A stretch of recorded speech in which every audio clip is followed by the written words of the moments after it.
Tolong angkat tanganmu dan ulangi setelah saya. Pengelolaan tanah, pupuk dasar, pupuk tambahan, dan pestisida alami. Apa yang kita makan menentukan kesehatan kita. Apakah kalian semua setuju dengan fakta ini? Jadi apa yang kita pakai sebagai pupuk dasar yang menentukan kualitas dan pertumbuhan tanaman. Yang merupakan hal yang sangat penting untuk diingat. Tapi inilah yang membuat kebanyakan orang bingung tentang bahwa kita semua harus menambahkan banyak bahan bagus. Tapi cukup membingungkan karena ada banyak bahan yang disebut bahan bagus. Namun, jangan bingung dengan berbagai informasi. Tanyakan saja alam dulu, apa yang seharusnya menjadi bagian terbesar. Pupuk dasar itu? Maka segala sesuatunya menjadi jauh lebih mudah dan sederhana daripada sebelum. Sampai sekarang apa yang telah kami lihat dan dengar yang disebut ahli sukses yang menggunakan dedak beras, kue minyak perila, dan dedak gandum. Bagus untuk bertani. Tetapi seperti yang saya sebutkan sebelumnya bahwa ini akan rusak keseimbangan nutrisi tanah. Dan tahukah Anda mengapa sebagian besar petani organik tidak berhasil? Karena mereka telah menggunakan terlalu banyak ini bahan. Termasuk kue minyak yang ditekan. Masalah utama di sini adalah itu kebanyakan petani berpikir bahwa input pertanian organik adalah elemen yang baik. Karena itu untuk pertanian organik. Tapi kita semua tahu dasar-dasar apa yang kita makan menentukan kesehatan kita. Jadi bagian terpenting dari pertanian organik tidak semua tentang menempatkan banyak bahan organik yang baik dan pupuk dasar yang baik. Ini semua tentang keseimbangan nutrisi tanah dan tanaman. Inilah yang harus kita semua fokuskan. Jadi di mana kita bisa mendapatkan solusi yang tepat? Sederhana. Itu di alam. Karena kita semua dapat mengamati bahwa alam tidak mengandalkan bahan dasar pupuk dari luar. Itu 100% swasembada.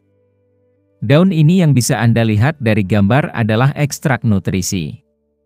Yang berulang kali ditambahkan setiap tahun saat daun berjatuhan di musim gugur. Dan dengan periode itu ekstrak nutrisi akan menumpuk di permukaan tanah dan akar pohon akan masuk lebih dalam dan lebih dalam untuk mendapatkan hasil yang paling optimal secara selektif. Nutrisi dari tanah. Dan seiring berjalannya waktu nutrisi tanah di bawah pohon akan dioptimalkan untuk pohon tersebut. Jadi tanpa bencana alam dan perang, pohon itu dapat memiliki hidup yang kekal. Seperti ini, dalam gambar tanpa memindahkan dan tanpa melakukan rotasi tanaman bahkan tanpa nutrisi dari luar pohon telah hidup lebih dari 1.400 tahun. Beberapa bahkan lebih tua 5.000 tahun, 7.200 tahun. Anda bisa melihat banyak pohon seperti ini di Jepang. Inilah yang kita sebut hidup kekal. Anehnya jika Anda bertanya kepada ahli pohon itu berapa lama pohon tua ini akan hidup. Dan jawabannya mereka juga tidak tahu. Jika ini adalah manusia ini seperti kulit sehat muda setiap pagi. Bila kulit Anda sehati itu sebuah pertanda bahwa organ dalam Anda juga sehat. Beberapa pohon hidup selama lebih dari 9.500 tahun. Dan umur hutan ini diperkirakan 80.000. Hingga berusia 110.000 tahun.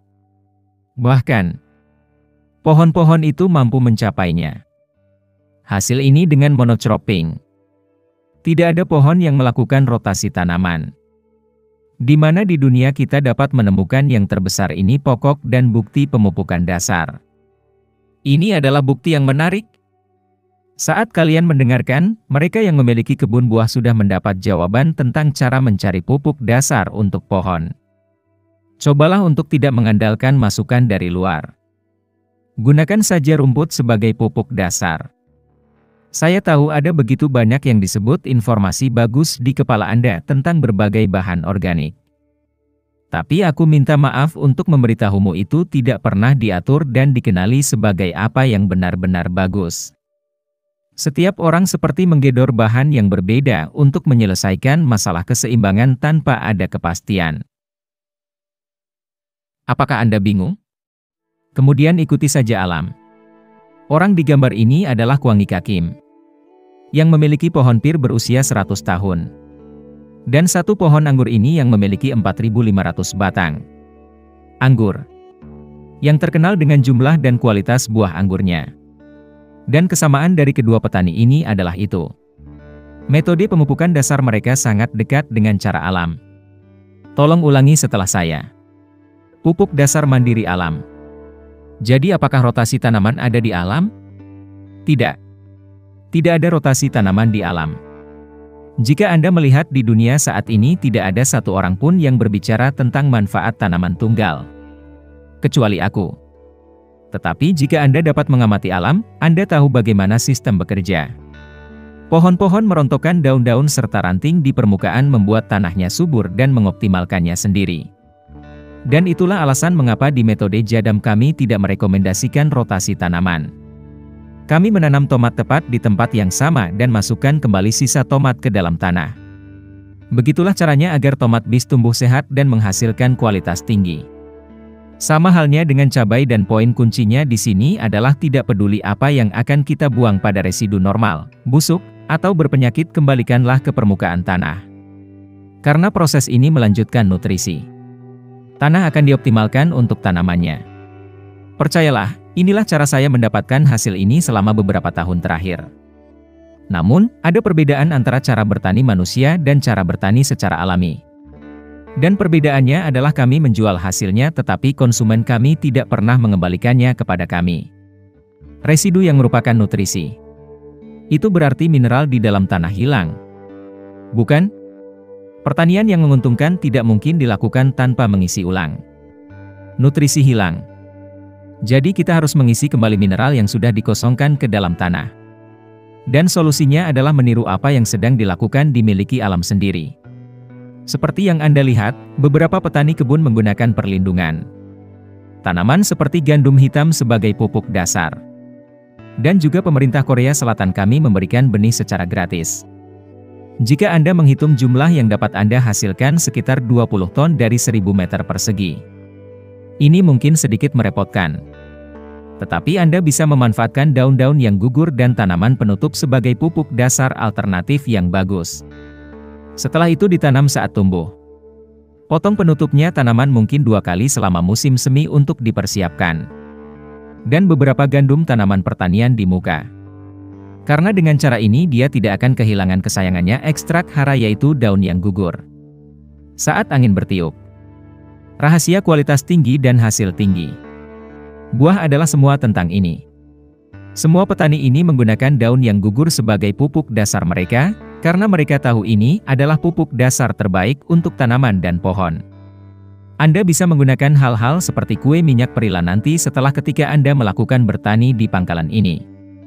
Apa yang ingin saya tegaskan di sini adalah bahwa bahan-bahan tersebut tidak boleh menjadi bahan utama untuk input pertanian. Ketika kita berbicara secara khusus tentang pemupukan dasar. Ngomong-ngomong, banyak petani pohon buah-buahan lebih suka. Media jamur yang terkenal dapat meningkatkan kualitas dan menambah manis buah. Dan selain itu, Anda bisa menggunakan Hairy Fats, Chinese Milk Fats, canola, dan sudang ras sebagai pupuk dasar. Ada alasan mengapa petani yang sukses lebih suka metode ini. Karena itu bekerja lebih baik. Metode ini juga memainkan peran penting di bidang rumah kaca. Ketika datang ke rumah kaca, sangat penting memilih kompos. Tetapi kebanyakan petani konvensional dan organik tinggalkan rumah kaca setelah 5 tahun karena pengomposan yang salah. Tetapi kebanyakan petani konvensional dan organik tinggalkan rumah kaca setelah 5 tahun karena pengomposan yang salah. Namun, jika Anda menggunakan metode crop maka Anda tidak perlu pergi tapi juga bisa terus di rumah kaca yang sama. Dan untuk melakukannya Anda hanya perlu menanam tanaman penutup dan gunakan mesin rotari 3 kali untuk sampai tanah. Di sisi lain, Anda bisa mendapatkan kompos dari kotoran hewan.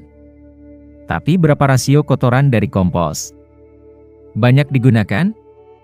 Umumnya masyarakat menggunakan 30% kotoran ayam dan 40% kotoran babi. Namun, kami tidak menggunakan kompos dengan rasio tersebut karena kami tahu bahwa ini akan sangat buruk bagi pertanian saya. Tapi kompos kotoran sapi, kuda, kambing itu bagus. Bahwa secara khusus untuk hewan herbivora. Jadi kembali ke topik. Karena tanaman penutup akan memperdalam akar, tanah akan menjadi kaya akan bahan organik. Dan Anda tidak bisa membuat tanah menjadi subur. Hanya dengan aplikasi permukaan dan dengan mesin rotari seperti ini di kebun buah. Dan apa yang kami dapatkan dari tindakan ini adalah hasil yang tinggi. Dan berkualitas tinggi. Percayalah kepadaku. Produk pertanian konvensional tidak bisa bersaing dengan rasa hasil tersebut. Angkat dan ulangi setelah aku. Pengelolaan tanah. Pupuk dasar. Pupuk tambahan. Pestisida alami.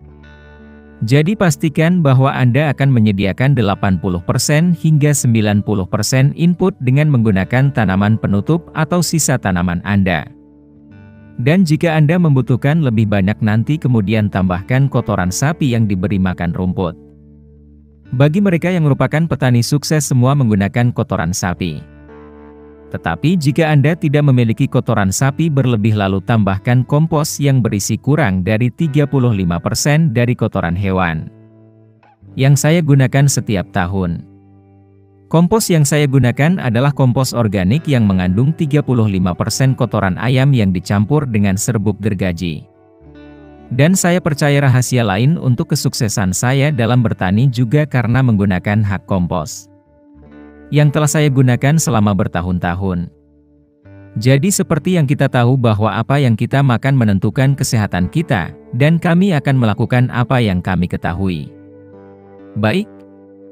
Dan bagi mereka yang datang dari Cheongju kebanyakan memiliki kebun buahnya sendiri, jadi ingatlah metode tanaman penutup tanah.